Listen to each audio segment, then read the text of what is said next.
যদি সাহস থাকে আমি একটা চ্যালেঞ্জ দিতে চাই আর আপনাদের সামনে যে কোন কংগ্রেস দলীয় টিকিট ঘোষণা হবার পর বুধবার নিজ সমষ্টি পাথারকান্দিতে পা রাখেন কংগ্রেস প্রার্থী তথা প্রাক্তন বিধায়ক কার্তিক সেনা সিনহা।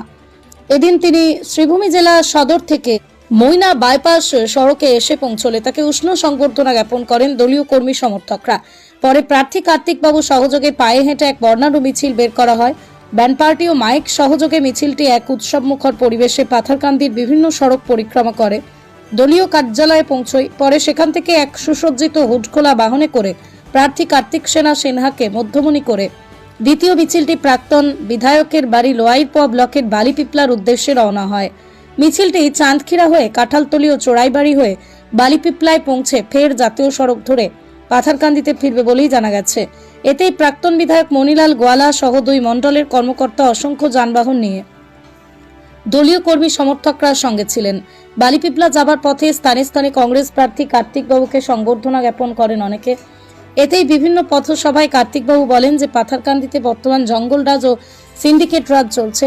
এসব থেকে পরিত্রাণ পেতে মুখিয়ে বসে আছেন সমষ্টির তিতিবিরক্ত সর্বসাধারণ। DM news 24।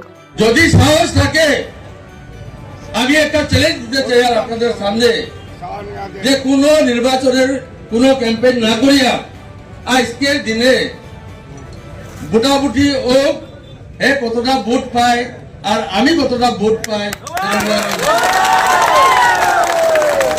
কারণ খালি ময়দান পায়া যে বেটা দুইবার জেলা পরিষদে নিজে হারিয়া তোমার ছিন্ন ভিন্ন হয়ে বোয়া একজন, কোন গুরুত্ব না দেওয়া একজন এই পাটাকান্দিতে আয়া খালি ময়দানে আয়া রাজাগিরি দেখাইতেছে, দাদাগিরি দেখাইতেছে।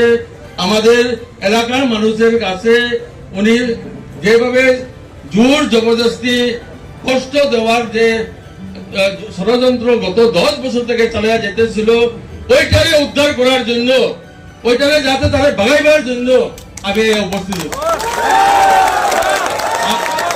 আপনারা যাতে একটা নির্ণায়ক একটা সিদ্ধান্ত ও তার সমর্থনে আপনারা যে এই যে রৌদ্রের মধ্যে কষ্ট করে আসছেন তার জন্য আমি আন্তরিকভাবে ধন্যবাদ এবং প্রণাম জানাইতেছি। আজকের এই সময় আমাদেরকে সহযোগ করেছে আমাদের এক্স আর্মির সৈনিক ভাই অ্যাসোসিয়েশনের নেতৃবৃন্দ, ওদেরকে আমি প্রণাম এবং স্যালুট জানাইতেছি। তাছাড়াও আমাদের অন্যান্য যারা উইংয়ের যারা আমাদেরকে পিছন থেকে আমাদেরকে সামনে সাহায্য করতেছে ওদেরকেও আমি ধন্যবাদ দিতেছি। এর সাথেও আমাদের রফিক ভাই আগের আমাদের ব্লক প্রেসিডেন্ট ও আমাদেরকে উৎসাহিত করার জন্য উপস্থিত হয়েছেন। আমাদের মোস্তাক ভাই 2 ব্লকের দায়িত্ব নিয়ে আমাদের মোস্তাক আহমেদ ভাই আমাদেরকে উৎসাহিত করতেছেন। আমাদের মহিলা নেতৃবৃন্দ তাছাড়াও আমাদের বিশেষ করে ট্রাইবাল ফাউন্ডেশন অনুষ্ঠান করতেছে, কিন্তু কোড অফ কন্ডাক্ট 16 তারিখ থেকে লাগিয়ে দেওয়ার পরে আর তো এটা চলবে না। কিন্তু এই ফাউন্ডেশন অনুষ্ঠানে আগের কাহিনীগুলা আপনারা ইতিহাসটা ভুলবেন না। ওই ইতিহাসের মধ্যে আমি একটা উদাহরণ দিতে চাই। অনেক মান্ডবে অনেক কমিউনিটি হলে যারা কি একটা উদাহরণ স্বরূপে উনামগাঁও কমিউনিটি হলের জন্য প্রায় 85 না 89 করোড় ঘোষণা করে স্বয়ং এমএলএ বা মন্ত্রী ওই সময়, এখন তো আর মন্ত্রী আর এমএলএ নাই, ওই সময় মিথ্যা প্রতিশ্রুতি দিয়ে যেভাবে জনসাধারণকে বিভ্রান্ত করতো, এইগুলা থেকে আমরা বাঁচতে থাকতে লাগবো। আমাদের এলাকাতে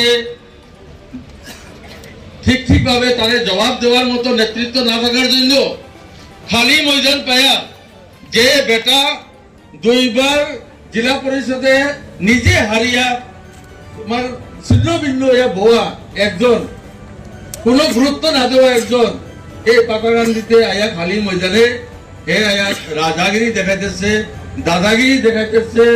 আমাদের এলাকার মানুষের কাছে উনি যেভাবে জোর জবরদস্তি কষ্ট দেওয়ার যে ষড়যন্ত্র গত 10 বছর থেকে চালিয়ে যেতেছিল ওইটারে উদ্ধার করার জন্য, ওইটারে যাতে তারা ভাগাইবার জন্য আমি উপস্থিত।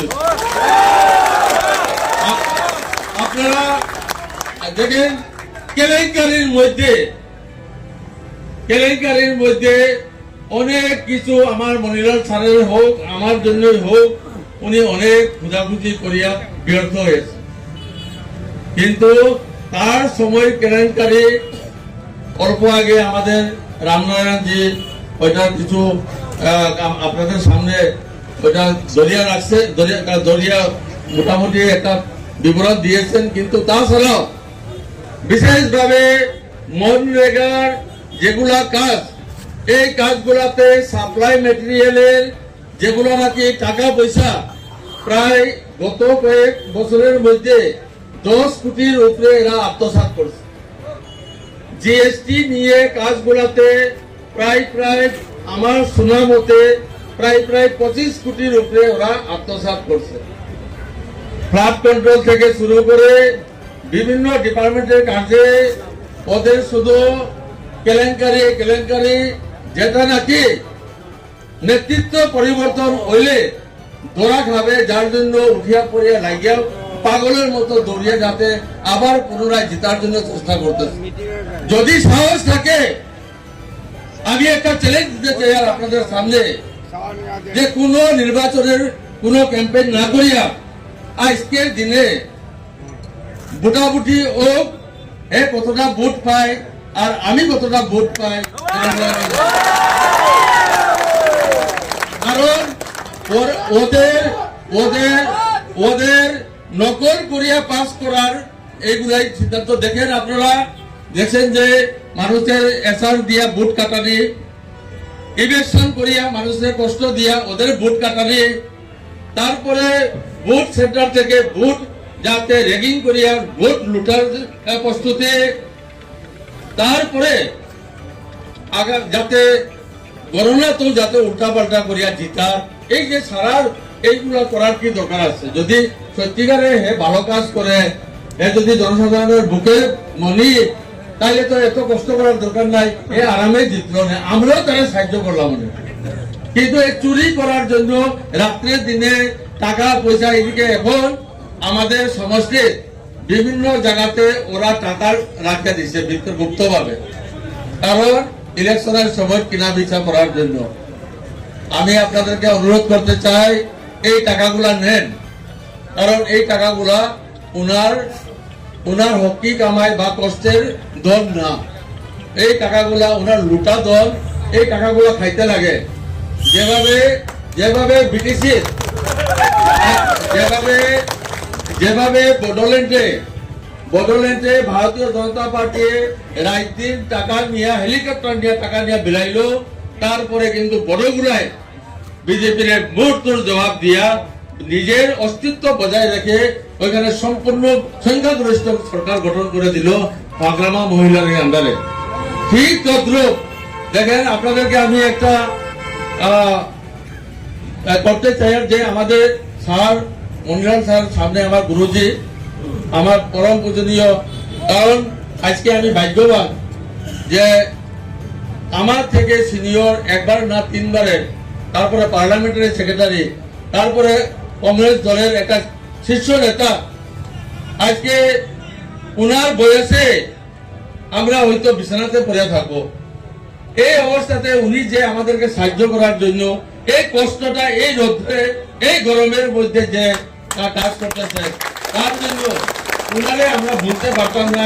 আর আমি আগামী দিনে স্যারের আদেশ অনুযায়ী আমি কথা দিতেছি, যাতে উনার চিন্তা ভাবনা গুলা আমি যাতে প্রত্যেকটা আমি যাতে ইমপ্লিমেন্ট করতে পারি।